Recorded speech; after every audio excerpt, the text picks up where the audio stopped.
I want people to have that internal conflict of being intrigued and satiated on a narrative level, but at the same time just like utterly disgusted.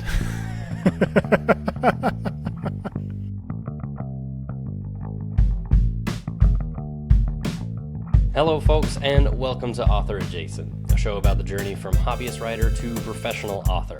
I'm your host, Michael Vadney, author of Crownfall, a noble dark fantasy. But today, I am sitting with Adrian M. Gibson, author of several fungal punks at this point, including Mushroom Blues, the anthology, the Book of Spores, and now A Murder Most Fungal. Welcome back to the show, Adrian. Thanks, man. I'm very happy to be here, and it makes me so happy to see physical copies of Crownfall. It's just Dude, yes! It's wild. I'm still getting used to like adding it as part of the introduction of the show. Yeah. And like you have been part of this show for a long time too, because you were the second person that I ever interviewed for this show. The first being CM Kaplan, which I also did at your encouragement, actually. So Connor is a huge hoot. Yeah. Oh, he was a good time. Definitely a great first person to have onto the show as an interview, just because he was very kind, very gracious with me, just learning the ropes. But today, we're actually here to talk about you and A Murder Most Fungal. First of all, how you feeling being back on the digital book tour? Being back on the grind, man. No, I mean, I was on the grind for, I mean, you know, we talk all the time, and I didn't stop marketing Mushroom Blues until like probably last fall when I went to the UK in October, November. So it doesn't really, and then immediately after that, I did the Book of Spores, like marketing for that. So I guess it hasn't really turned off that much other than like the first half of this year. And so getting back into it is really smooth. Yeah. I mean, it's like DM some friends, write some messages, send some emails. Let's do a book tour. All right, let's go. Does it feel a lot different doing it this time around because you've done it once before? Oh yeah, it feels way less stressful at this point. And I also know Good. which things are kind of not necessarily extraneous, but they don't have as much impact, and therefore they're not as worthwhile to do. So this tour I was able to like trim down quite a bit. I mean, we're using food metaphors a lot today, so I trimmed the fat off of the book tour steak, and the result is something where it's like doing a couple interviews a week, doing a guest post here and there, recording some stuff that's going to be posted later, doing some live streams, et cetera, and none of it feels stressful, and all of it feels worthwhile. So, No, that's awesome. Trim that fat off, man. Yeah, it sounds like you really learned a lot from what you were doing with Mushroom Blues, which it did pan out. Like everything that you did for pushing it forward and marketing wise with Mushroom Blues went really well. Since the last time we officially like talked on the show and everything, like you had everything that happened with Spiffbo, and just the book itself has really taken off. Like I would 100% consider you like an indie success story that a lot of people can really model after what they did. And I've really done that with everything that I've done for releasing Crownfall. I've modeled a lot of just the tour and just everything that I've been trying to do after the success that you had with Mushroom Blues. But it does seem like you have found the things that work for you and kind of gotten rid of everything else so that you can lower your stress level, because it is a lot. Like we've talked about that a lot offline. What would you say is the most useful thing that you got rid of to lower your stress level from Mushroom Blues to A Murder Most Fungal? I think the main thing was being more conscious about when I'm doing things. So in terms of Mushroom Blues, it was like there would be weeks where, because my book tour is like 2.5 months long, which is just like, come on, man. Stupid. But the visibility, the constant visibility that brought was helpful. So at least there's that. But the frequency with which I was doing things was very unsustainable. And for me, it was much more helpful this time around to just be a little bit more conscious of scheduling, being a little bit more conscious of when I'm recording things. So like what time of day. So, you know, because I've got both my boys, being aware that like, okay, if I'm going to record something in the afternoon, make sure that my wife is home. If I'm going to record something in the evening, it's a little bit more flexible. But just being more conscious of that I'm not cramming too much into too small a time frame over and over and over again for like a month, 2 months. Right. And then the other stuff is mostly just kind of like the things that required like lots of editing from me. And so it's kind of like, okay, I, you know, put together samples for the audiobook and that kind of thing. But then at that point, like I was thinking I'm going to record this audiobook myself, and then ended up in the process of recording those samples, realized like, yeah, I don't want to do this. so that was kind of like a big time sink. And the end result of it was me, I mean, for the better, deciding like I'm going to hire a professional narrator to do the audiobook for this book. Which I'm really happy about, and huge shout out to Imogen Church, who narrated Mushroom Blues audiobook. And another thing was like a lot of the stuff I did with the soundtrack. I'm really glad that I did the soundtrack with my two friends, but there was a lot of like including that in the promotional material, and like, you know, doing like a sampler of the soundtrack, which required a lot of video editing and things like that. Didn't really necessarily get the attention and return for the time that I invested into it. But the soundtrack itself, as an accompaniment to the book, included in the back end material and all that kind of stuff, did the job for me instead of me having to put in all that effort to do that promotional content. It's kind of like whoever was interested in it would find it at the back of the book, or they would go to the Spotify playlist and listen to the music there, right? So just certain things like that where I realized like, okay, I don't necessarily need to go overboard, and based on the foundation that Mushroom Blues laid, I was able to take away a lot of the extraneous stuff and really streamline the whole process for A Murder Most Fungal, knowing that I can hype this book up based on Mushroom Blues, not just this book itself, right? Yeah, it's got to be in some ways easier because you've already built that foundation of like, hey, I'm Adrian M. Gibson. You've heard of me. Yeah. Yeah. And then in conjunction with that, there's everything going on with the podcast and all the stuff that we've been doing over there of like the past 2 years has just grown exponentially. So it's not just here's everything I've done with Mushroom Blues. There's also everything we've done with SFF Addicts. And both of those have kind of provided this like compounding interest effect that ultimately makes me have to work less to market A Murder Most Fungal, which has been a huge, huge boon. No, that's really the goal, is so that you can focus more on like the art and the craft and the actual creating of the things that you enjoy creating. Exactly. Yeah. Like a lot of people, when you first start getting into like, whether you're indie or traditional, once you write that first book, there's so much of the marketing that you're just like, holy crap, I have to do all of this too. So I feel like book twos are all about, yes, get the story out, learn everything that you learned from writing the first book, but there's also so much you can carry over from the marketing as well. It's the same, like two parallel roads of the same cutting the fat, like you were saying earlier. Yeah, definitely. And, you know, there's a lot of difficulty in writing a second book. That challenge brings enough on its own that you don't need to burden yourself with anything more, if that makes sense.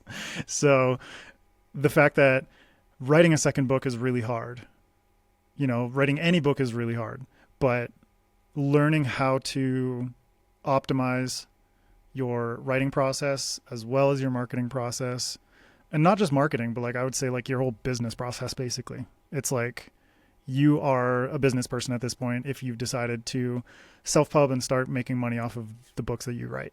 And so figuring out like, how am I going to balance my creative time versus my business time or my administration time or social media and all this different kind of stuff. So for me, like the biggest takeaways I've had from Mushroom Blues are like, I did all of that wrong, and marketing and that whole side of it just like took over to the extreme detriment of my creative side.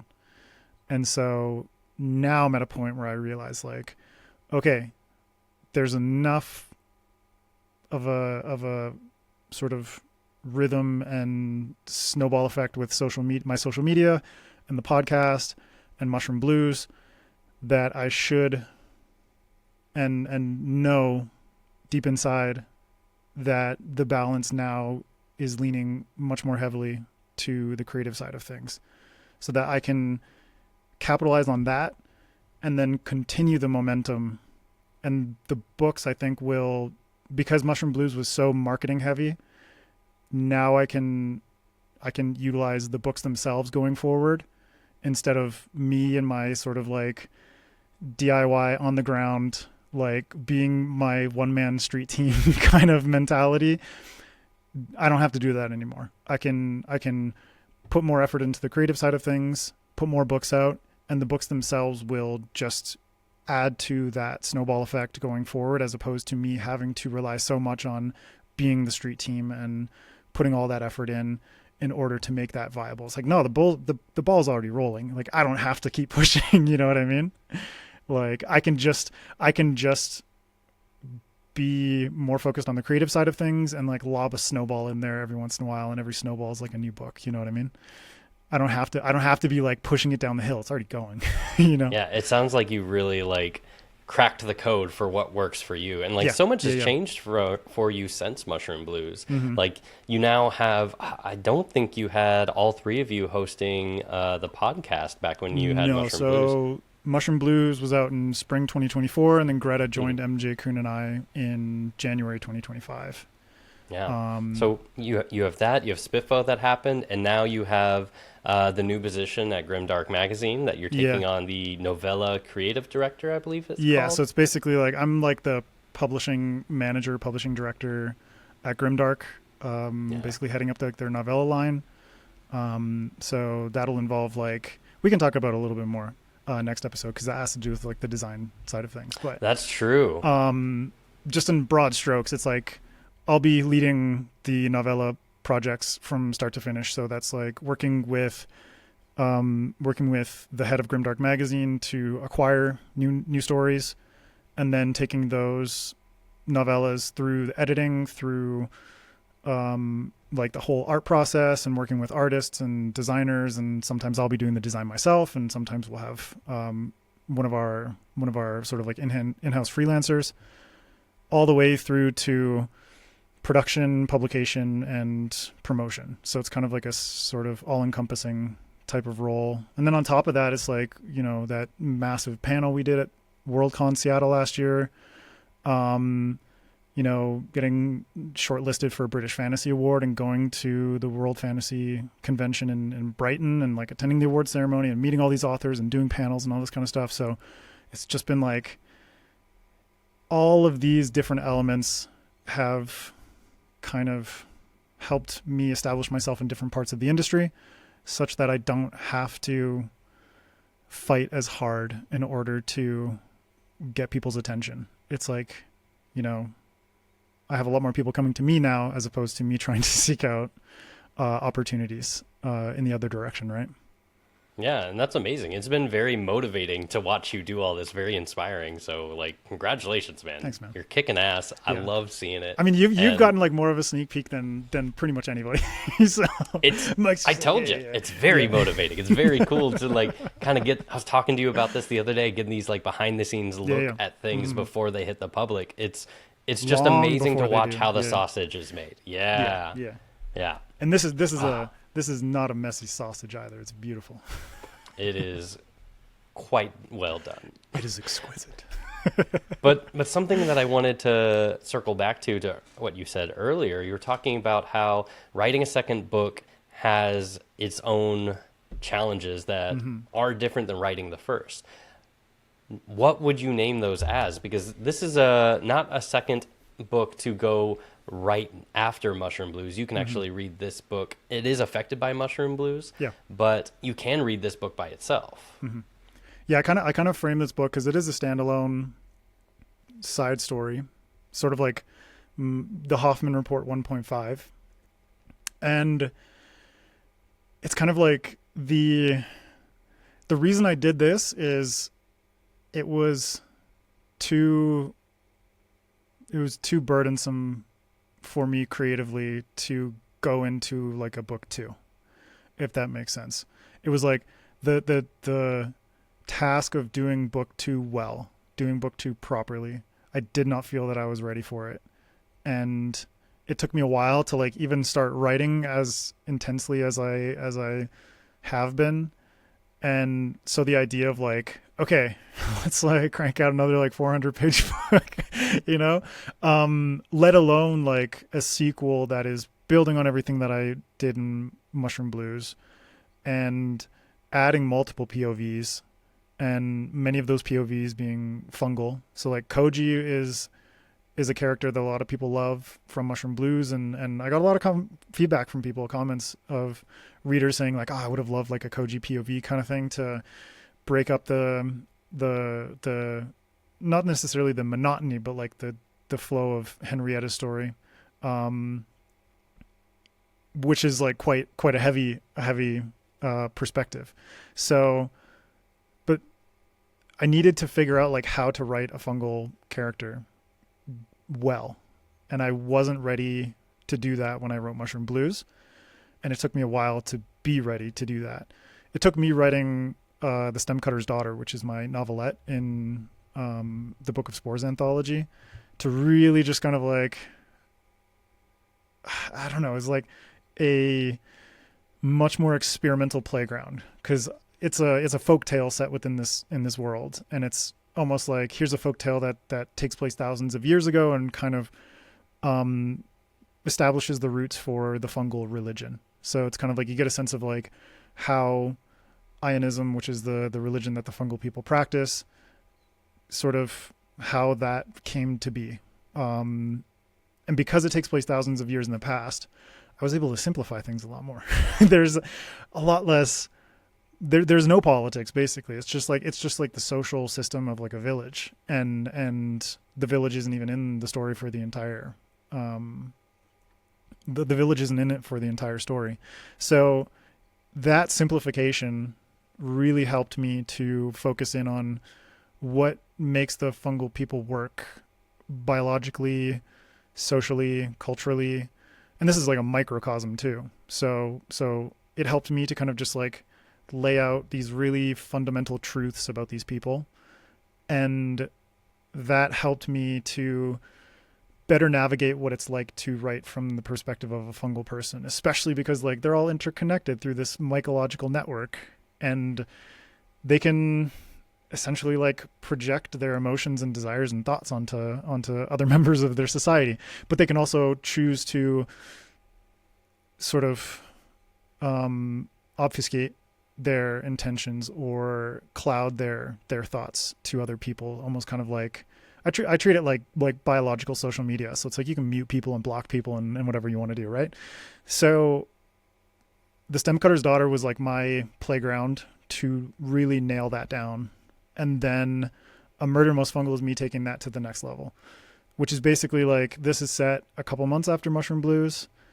The events of Mushroom Blues are referenced not in a spoilery way. So yeah, like you said, you can jump into this book never having read Mushroom Blues, get allusions to what happened in that first book, but never, it wouldn't necessarily mean like, oh, I'm going to go into Mushroom Blues and the whole story is laid out for me and like I know everything that's going to happen.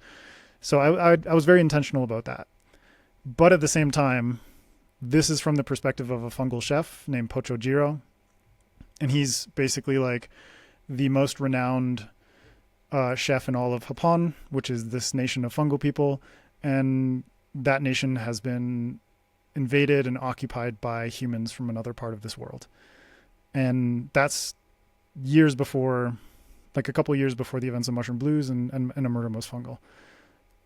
The thing about Pocho being a well-renowned fungal chef is that war does not really cater to people whose occupations are not necessary. You know, they're not essential. And we all lived through this during the pandemic. It's like I closed down a tattoo shop because tattooing is not essential at all when people are struggling to feed themselves and house themselves and whatnot, right? So in this post-war environment, and during the time of war itself, what is a fungal chef to do, right? And so it's like his life kind of falls apart after having spent his entire adult life trying to build up to this point of like opening up one of the most lauded restaurants in all of Japan. And after the war, he kind of finds himself just like continually destitute, and he is found and recruited by the leader of the human occupation to run his private kitchen in his headquarters. And so Duncan MacArthur, who's the leader of this human occupation, basically wants Pocho to run a Japanese kitchen in his headquarters and make Japanese only food for him and his, his military top brass, in order for him to better understand his enemy. It's kind of that adage of like to defeat your enemy, you must understand your enemy. And he's taking that to the next level. He's like, I literally want to eat my enemy and understand how they cook and how they communicate through food, essentially. Because for me, food is like one of the pillars of culture. It's one of the pillars of what makes humans human. And so it becomes this really dark story. I call it a Michelin star tragedy in 6 courses. And it's essentially like, how does this fungal person feel when him and his kitchen of fungal chefs are cooking for the people who have destroyed their nation, right? The people who are subjugating their brethren. And so it becomes a really interesting sort of thought experiment and character study on what pride means when you are sacrificing essentially your own selfhood, but also your race and your people. You know what I mean? Yeah. Honestly, bits of what you were talking about and what I've read about it so far, I'm only like 5 chapters in. It reminds me a little bit of A Gentleman in Moscow, where they are in this hotel in Russia during like famine and revolution, and it's a really nice hotel where a lot of like heavy hitters on the political and military brass are coming here all the time.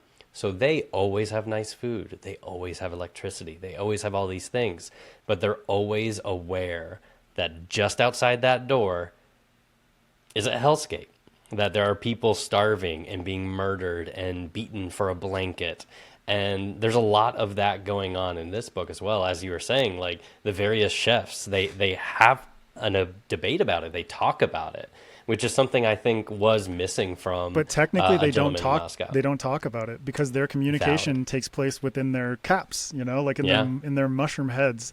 And so it's like these debates and these dilemmas are rife throughout this story, but there's a really interesting dynamic going on where the fungal people can communicate to each other without the humans even knowing, essentially. It's like their own secret form of communication, right?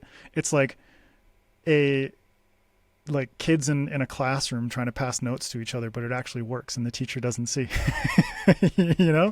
And that makes for like really, really fascinating situations. Whereas like there's a lot of double play going on. There's a scene in a market where Pocho has to basically talk. He has to talk to these gangsters, and he's having an outward verbal conversation with them as if he's trying out a new vendor, to buy seafood from. Oh, spider crab is in season. Let me give that a try. You know what I mean? Oh, we have delicious scallops. Won't you try these scallops? And through the fungal network, they are having an entirely different conversation at the exact same time. So this conversation is happening outwardly and inwardly, and both conversations have different tones, different objectives, and the result of it is like this really tense moment where Pocho's just trying to hold it together while he's having these two conversations simultaneously and not trying to raise suspicion to the military escort that's with him. While Mushroom Blues had very much like an investigation mystery kind of vibe to it as we're like hunting down everything with Henrietta, this book definitely has more of a thriller vibe to it. There's a lot of tension in this outward versus inward, what is happening in reality and what is happening from a distance that you can see it. Oh God, with everything that's going on with like these fungal people and everything, with this shift that we got. So in Mushroom Blues, we see some of the fungal people's abilities and communication stuff, but we see it from the outside, which now, given what you were saying about really trying to explore that before you dove into it, it is very fun as someone who read Mushroom Blues to go into this and now get that very deep fungal person POV, as not only do we see what the powers and the abilities of these people are, but how they feel, like how that affects them culturally, how that affects their communication. Like, what was it like to further explore like the culture and the abilities of the fungal people into this story? I know you had to like build up the gumption and the comfort for it, but how did you really nail down how it would come off on the page? Oh, dude, it was a lot of experimentation, but I think most of it came down to like just how to approach talking about sensory inputs and outputs. So I love that you said what you said, that it kind of gives you a new perspective on Mushroom Blues, in the sense that it's like, if someone's read Mushroom Blues and then they read this book, I want them to like think back on every situation that happened with like Koji, every conversation that happened with Koji, or what went down on the shelf, which is like this floating island. It's basically it's like a floating mushroom island that's like entwined with the carcass of a destroyed bridge. And so it's like these situations, I want people to read this book and be like, oh my God. Like, it's kind of like, it must have been like a magnitude greater sensory experience for the mushroom people in those particular situations. And the cool thing is like, I think the mushroom people are quite level-headed in terms of like, they culturally are not going to be like as expressive as the full breadth of experience that they have within themselves, if that makes sense. In terms of, here are the fungal people, they can literally interact with their environment. So say it's like, I go to my front door, but I'm in Neo-Kanoko and my front door is actually just a wall of mycelium. But I put my hand onto the wall and the house recognizes me, and therefore the mycelium unravels and provides me passage through the wall. That's a door for these people. You know what I mean? Or the fact that in the kitchen, not most kitchens, all kitchens should have a fan. Please have a fan. We want mold in our stores. We don't want them in our actual homes. But that humidity, because it's like, here are these different stations. There's like people who are, boiling noodles or deep frying dumplings or something like that, right? All of that steam and all of like that heat there are no fans in these kitchens. They're just, the roofs are gills, and the building is made of mycelium and fungi. So the steam just gets absorbed into the gills. The floors are self-cleaning, because it's mycelium. It just literally consumes all the dirt and detritus that's left on the ground.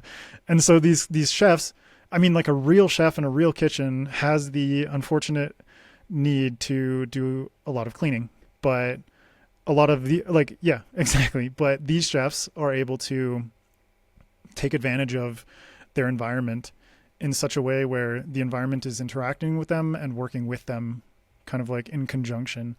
And on top of that, it's like what the fungals themselves are capable of. There's some really cool scenes that I'm super, super happy with how they came out. It's like, imagine just like a 60-year-old man trying to get out of a 4-story apartment in the middle of the night and avoid being seen by like military patrols. And, you can just imagine, like, in a human world, he would be like, I'm going to tie some bed sheets together and like the kind of thing. But literally, like, Pocho is able to grow mycelium from his fingers and his skin and fashion living rope for him to then descend out of his apartment, kind of thing. And so there are just like moments like this where you're like, oh, damn, that is, A, it's super gnarly, but B, it's really fascinating how these people are able to manipulate themselves and their environments. And then on top of that, the sensory, the exponential sensory kind of connection that they have with each other, that they can feel each other's emotions, or it's like, oh, someone's really pissed off, you know, and it's like maybe they're hiding their thoughts from you, but you can still feel this like seething anger kind of like bubbling around them, you know what I mean?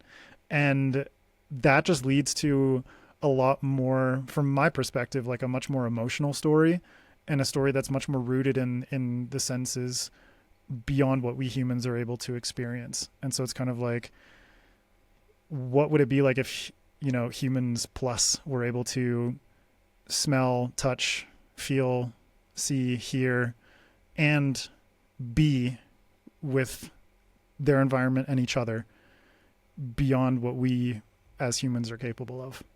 Yeah. It makes sense to me that they would be a little less expressive too, because so much of their expression is mental over the net. Yeah. So it's like language and communication between them, like the physical words is just a small part of it. In the same way that like we use a lot of body language, they use body language, vocal, and the fungal net. Exactly. And now like, But yeah, dude, there are these other moments writing the book where I realized, like, you know, if I was this fungal, like I would be quite overwhelmed right now. And so there are moments where they're like my head is just like a whirl, like a hurricane, and so they're like, I'm just going to speak out loud because I can't anymore. You know what I mean? Like, you can kind of get a sense for like how the role that vocal language plays in their society. I also have these like flashback scenes. So there are like the 6 parts that I mentioned, and I created a 6-course menu for this book. So you start with the first course, and that's part 1, and then you carry through all the way to the final course where you eat the dessert and finish the book. But there are these like palate cleanser interludes where I flash back to different points in Pocho's life. And there's just like an offhand comment that I threw in when Pocho's, you know, he's just a young kid and he's playing on the beach with his sister and he's having a great time. And it's this really kind of interesting interaction between him and his sibling. And he just makes this offhanded comment that it was like, her vocal skills have not reached the same level of complexity and nuance as her sensing, like sensing being like the communication that they're able to send to each other through the fungal net. And so it's kind of like, oh yeah, like I almost thought about it like teaching my son sign language before they could speak. There are certain types of language, body language being the primary one, that are easier for human beings to encapsulate given their lived experience and their limited lived experience up until that point. And vocalization just for the brain is much less intuitive than body language and facial expressions and things like that, right? And so I thought about that same application to the fungal people, and it was like, yeah, of course they would sense before they can speak, right? And so it's kind of like speaking is almost like a second language for them.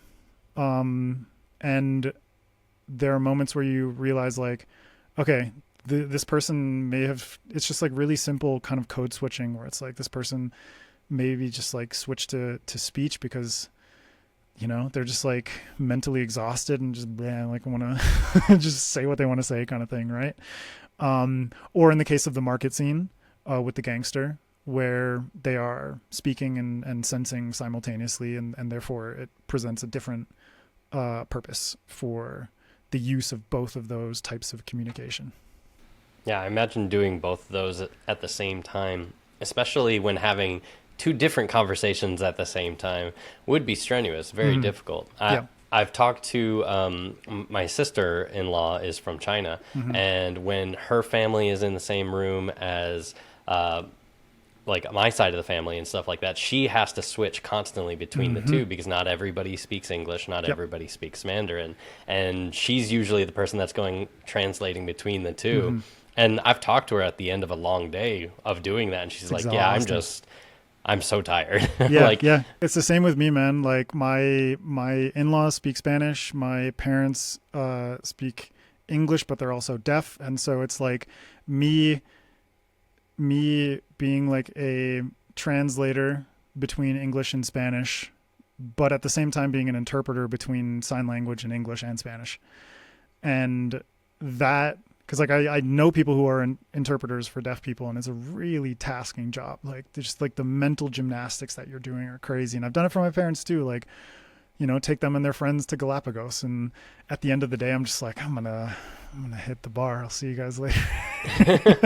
I need some me time. I know, 100%. I need me time, dude. Oh yeah. So it is mentally exhausting, but I did my best to kind of like portray that on the page, and I think the result is like a much more nuanced kind of viewpoint into how the fungal people function, how they live, and then on top of that being able to add like food as another form of communication, just like food is a form of communication for us. Yeah, speaking of the food, so in Mushroom Blues, you really had this theme around music and various things that you're trying to convey through the message of music and how it's shared between family. But in this story, we're now focusing a lot more on food. And Pocho, our main character in A Murder Most Fungal, he's a renowned, I might butcher this, makizushi chef. There we go. And like among his culture, he's like really well known for all of that. But you yourself have a background in like music and journalism and art. How did you bridge that gap of knowledge to accurately depict all of these chefs and all of the cooking that they do? Because you go into a decent amount of detail of like the dishes that they're preparing and how they prepare them and how they cook them. I mean, on top of all of that experience, I have worked in restaurants as well. So while I was studying at university, I worked at a restaurant in Vancouver, and it was just a mix of like front of house, back of house, and really got to know everyone in the different parts of the kitchen. Yeah. And kind of like understood the roles and the kind of complex hierarchy that embodies this strange space that is a restaurant. you know what I mean?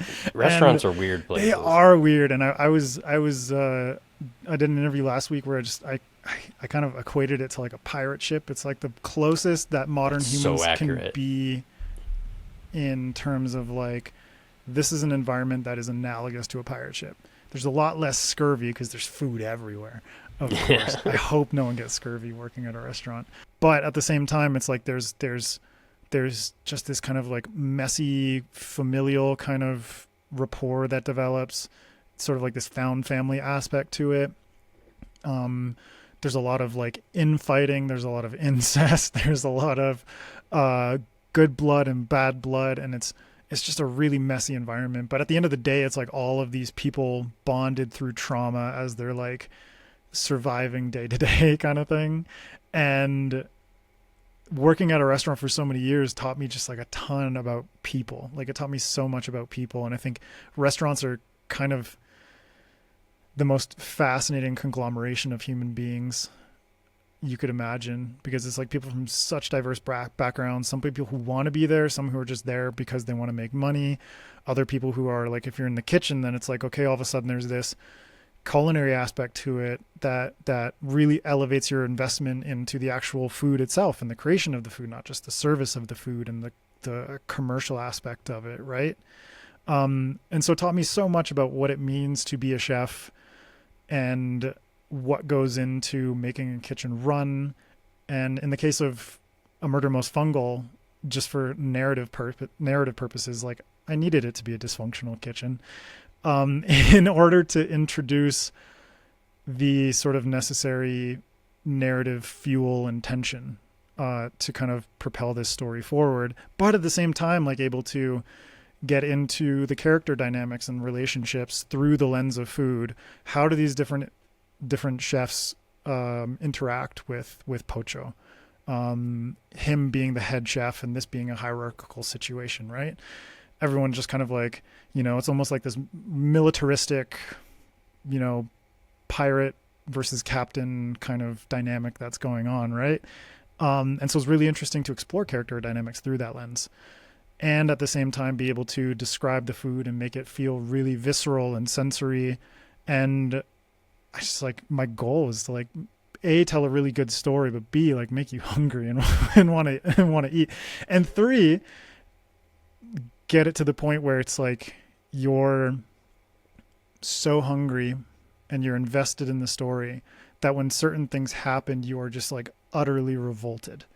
And so it's kind of like, I want to take you through this arc, as if you're sitting down and you're starting the first course, and by the time you eat the dessert, you're just like, damn, that was, I don't like, just kind of a speechless type of reaction, where A, you enjoyed the culinary aspect of it, but then there's like the thriller aspect and the body horror and the gross shit that goes on that just kind of makes you just like, I want people to have that internal conflict of being intrigued and hungry and, satiated on a narrative level, but at the same time just like utterly disgusted. I feel like you've captured the definition of a restaurant so well. Like I've been a bartender, a cook, a server, a manager, and I wouldn't trade those years for anything. But I would definitely wouldn't go back to them I would either. never go back. No. But it's just such a melting pot, and it's a crucible of like forming who are you under pressure and who are the people around you under pressure. Yeah. And you do that day after day after day. Like, I think I am the way I am today because of what I went through in that restaurant, in that kitchen. Like it really is a formative experience. And, I tried to encapsulate that as much as I could in this book through the history of these chefs that have worked together for a long time. But there's also a really tragic sort of backstory to, not just the world, like there's a war and an invasion and occupation and everything like that, but things that were kind of like a side effect of those circumstances. And then kind of bringing that all into the present through the lens of essentially someone who's an egotistical, not necessarily consciously egotistical, but an egotistical, obsessive perfectionist who will go to any lengths to perfect his craft to the detriment of himself and the people around him. And so it's kind of like there is this tragic past, but then there's also this tragic present, and this person who's just like, you can see the goodness in him, but you can also see how his ambitions are so toxic, not only to himself, but to his chefs and his family and the people around him. Dude, that is heavy. I'm very excited to get into the rest of this story. Yeah. I'm still so I realize, like, dude, I've like, me and Crystal Matar have talked about this so much. We're just like, I can't write a light story. It's just not possible for me to do. Not everybody has it in them. No, but I feel like I've gotten much, much better at my craft since Mushroom Blues, and as a result of that, I've been leaning into the heavier existential things that I think about, and kind of utilizing the story and its framework to enhance that exploration of a question and what it means to be human. But in this case, it's like, what does it mean to be human, except through the lens of food and through the lens of these fungal people, right? Because, food is this nexus for human beings where we meet at a dinner table.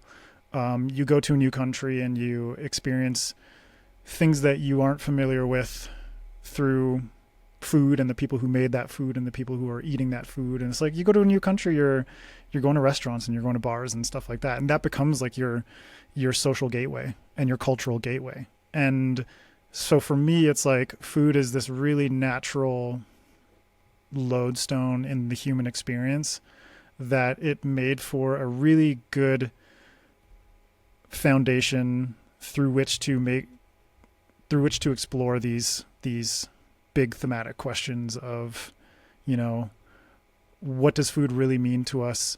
How far is too far when you are obsessed with a passion and pursuing that passion relentlessly? What does it mean to forsake, you know, your own personal truths and forsake family and forsake your culture and your nation in order to pursue that path of obsessive perfection and sort of like egotistical,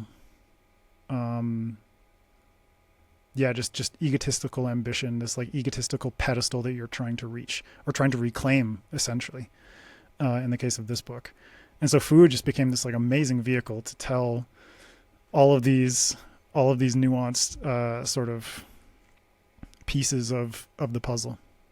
I'm very excited to get into the rest of this story. We are nearing the end of our time on this episode, Adrian. This is so fun. We're going to have you back on next week. We're going to be digging into book design, which I'm very excited to talk about. But for today, can you tell the people where can they find your books, including Mushroom Blues and A Murder Most Fungal, and where can they find you? Yeah, so you can find me on social media at Adrian M. Gibson, mostly on Instagram. I'm just kind of using the other platforms to like repost stuff and whatever. I'm not super active there, but you can find me at Adrian M. Gibson on all those platforms. Adrian M. Gibson is my website. You can go there to check out all my links, contact form, design portfolio, extras for the Fungalverse as well, more information on all the books and all that kind of stuff. The podcast, SFF Addicts, you can check that out wherever fine podcasts are found. I mean, you're listening to Michael, find SFF Addicts on the same platform. We've got video on Spotify and YouTube as well if you want to check that out. And then you can follow the podcast at SFF Addicts Pod. And then as for the books, you can go check out Mushroom Blues wherever fine books are sold.